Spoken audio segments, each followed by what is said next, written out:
ہیں آج کیوں ذلیل کے کل تک نہ تھی پسند گستاخی فرشتہ ہماری جناب نے۔ اور عام مسلمان کے ذہن میں سوال آتا ہے کہ ہم چاہے کیسے بھی ہیں، برے ہیں، ہمارے اعمال صحیح نہیں ہیں، ہم کلمہ گو تو ہیں، اللہ کو مانتے تو ہیں، محمد کے کلمہ گو تو ہیں، صلی اللہ علیہ وسلم نام لیوا تو ہے، ان کی محبت جو ہے وہ ہمارے سینے میں ہے موجود، قرآن کی تعظیم کرتے ہیں، آخرت کو مانتے ہیں، نمازیں پڑھتے ہیں، کروڑوں مسلمان ہیں جو نمازیں پڑھتے ہوں گے، 130 کروڑ میں سے آخر 30 کروڑ تو ہوں گے نماز پڑھنے والے، لیکن وہ جو ہیں وہ تو سب کے سب کافر، منکر، نہ اللہ کو مانے، نہ آخرت کو مانے، نہ رسالت کو مانے، نہ قرآن کو مانے۔ پھر کیا وجہ ہے کہ رحمتیں ہیں تیری اغیار کے کاشانوں پر اور برق گرتی ہے تو بیچارے مسلمانوں پر۔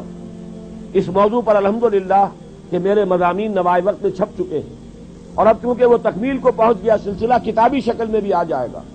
اللہ کا ایک قانون عذاب ہے، ایک قانون کے تحت ہوتا ہے جو کچھ ہوتا ہے، اللہ کا ضابطہ ہے۔ قرآن اس کے لیے لفظ سنت استعمال کرتا ہے، وَلَن تَجِدَ لِسُنَّتِ اللَّهِ تَبْدِيلًا وَلَن تَجِدَ لِسُنَّتِ اللَّهِ تَحْوِيلًا۔ اللہ کی سنت، اللہ کے قواعد و ضوابط میں کوئی تغیر نہیں ہوتا۔ اور وہ سنت کیا ہے؟ کافروں پر عذاب اس دنیا میں صرف اس صورت میں آتا تھا کہ کوئی رسول آئے اور ان میں اتمام حجت کر دے، پھر اگر وہ بحیثیت مجموعی وہ قوم رسول کا انکار کرے تو اس قوم کو ختم کر دیا جاتا تھا، جیسے کہ حضرت نوح، حضرت ہود، حضرت صالح، حضرت شعیب، حضرت لوط اور آل فرعون، ان کا تذکرہ قرآن مجید میں سمجھتا ہوں کم سے کم 10 مرتبہ آیا ہے۔ یہ میں بہرحال حساب کر کے تو نہیں کہہ رہا، میرا اندازہ ہے کہ 10 مرتبہ یقیناً ان 6 اقوام کا تذکرہ ہے۔ اور اس کے حوالے سے یہ قانون سمجھ لیجئے، جس قوم کی طرف رسول بھیجا گیا اس قوم نے بحیثیت مجموعی رسول کی دعوت کو رد کر دیا، قوم ہلاک کر دی گئی۔ صرف رسول بچا لیے گئے اور ان کے ساتھی اہل ایمان بچا لیے گئے۔ اب ظاہر بات ہے کہ اب تو کوئی رسول آئیں گے نہیں، لہذا اس نوع کا عذاب کسی کافر قوم پر نہیں آئے گا قیامت تک، اس لیے کہ کافروں پر عذاب کے لیے یہی قاعدہ ہے۔ اب جو عذاب آئے گا ان پر جو عذاب ہے وہ آخرت کا عذاب ہے، اصل عذاب تو آخرت کا ہی ہے نا، اصل زندگی آخرت کی ابدی زندگی ہے۔ یہاں تو کیا ہے، قوم نوح ڈوب گئی، ختم ہو گئی، 2-4 ڈبکیاں دی ہوں گی، ہر آدمی نے جان نکل گئی، عذاب کیا آیا؟ اصل عذاب تو وہاں ہے جو آخرت کا ہوگا۔ دنیا میں عذاب آتا ہے مسلمانوں پر، مسلمان ہو کر تم اگر اسلام پر عمل نہیں کرتے، دعویٰ تمہارا اسلام کا ہو اور عمل تمہارا کافرانہ ہو، نام لو تم محمد کا صلی اللہ علیہ وسلم اور اتباع کرو تم محمد کے دشمنوں کا، دعویٰ کرو اللہ اور اس کے رسول کی وفاداری کا اور تمہاری دوستیاں ہوں اللہ اور اس کے رسول کے دشمنوں سے، تم کہو اللہ اور اس کے رسول کے احکام کو ہم مانتے ہیں اور سودی کاروبار کر کے اللہ اور اس کے رسول کے خلاف اعلان جنگ کیے رکھو۔ اصل عذاب دنیا میں مسلمانوں پر آتا ہے، جیسے کہ پہلے یہودیوں پر آیا، اس لیے کہ ہم سے پہلے کی مسلمان امت وہی تھی، جب تک حضور صلی اللہ علیہ وسلم کی بعثت نہیں ہوئی وہی امت تھی، موسیٰ کے ماننے والے، تورات کے ماننے والے یہودی، یہ امت مسلمہ تھی۔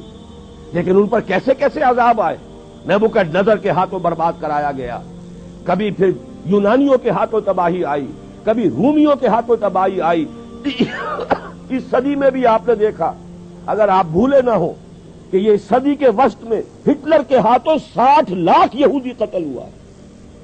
یہ کون ہے؟ اللہ کو بھی مانتے ہیں، حضرت موسیٰ کو بھی مانتے ہیں، تورات کو بھی مانتے ہیں، وہ تو مدعی ہے اللہ اور اس کے رسول کے ماننے والے، لیکن یہ کہ ان پر جو عذاب آئے وہ آپ کے سامنے ہے۔ اسی طرح کا عذاب ہم پر آ رہا ہے کہ تم نام لیتے ہو ہمارا اور عمل تمہارے خلاف ہے۔ لما تقولون ما لا تفعلون کبر مقتا عند اللہ ان تقولوا ما لا تفعلون، کیوں کہتے ہو جو کرتے نہیں ہو؟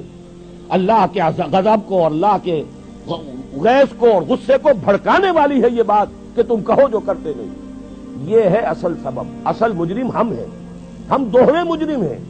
ان کا جرم ایک ہے، انہوں نے انکار کر دیا، چھٹی ہوئی۔ ہم ہیں کہ جو ہر روز کہتے ہیں ایاک نعبد و ایاک نستعین، اور پھر اس دن میں 50 مرتبہ اللہ کا حکم توڑ رہے ہیں۔ پوری زندگی ہماری گزر رہی ہے، 5 وقتہ نمازی زیادہ بڑا مجرم ہے اس وقت، اس لیے کہ وہ 23-24 مرتبہ، 25 مرتبہ، 27 مرتبہ دہراتا ہے ایاک نعبد و ایاک نستعین، اور پھر باہر نکل کر جو کام کرتا ہے وہ اس کے خلاف ہے۔ یہ ہے اصل میں سبب، اور یہ جان لیجئے جو عذاب ہم پر آ رہا ہے اللہ کا وہ اس وجہ سے آ رہا ہے. ہمارا کام تو یہ تھا کہ ہم دین کے علمبردار ہیں, دین کا ایک نظام دنیا کے سامنے پیش کریں. ابھی بڑا اچھا لفظ استعمال کیا ہے توکل صاحب نے, ماڈل دو نا. ایک انفرادی ماڈل ہوتا ہے. حضور صلی اللہ علیہ وسلم اپنی ذات میں ماڈل تھے, لقد کان لکم فی رسول اللہ اسوۃ حسنہ, لیکن حضور نے صرف ذاتی اور انفرادی ماڈل نہیں دیا, ایک اجتماعی ماڈل فراہم کر دیا, نظام قائم کر کے دکھا دیا. یہ ہے اللہ کا دین, یہ ہے اس کا سیاسی ڈھانچہ, یہ ہے اس کا معاشی ڈھانچہ, یہ ہے اس کی معاشرت, یہ ہے اس کی فیملی لاز, یہ ہے اس کے اندر تمام قوانین فوجداری اور دیوانی, یہ ہے یہاں پر قانون شہادت, یہ ہے سارا نظام. دیکھ لو, ٹھوک بجا کر دیکھ لو, یہ نظام ہے. جب تک وہ ماڈل مسلمان قائم نہیں کریں گے یہی عذاب کے کوڑے برستے رہیں گے, سخت سے سخت تر عذاب آئے گا.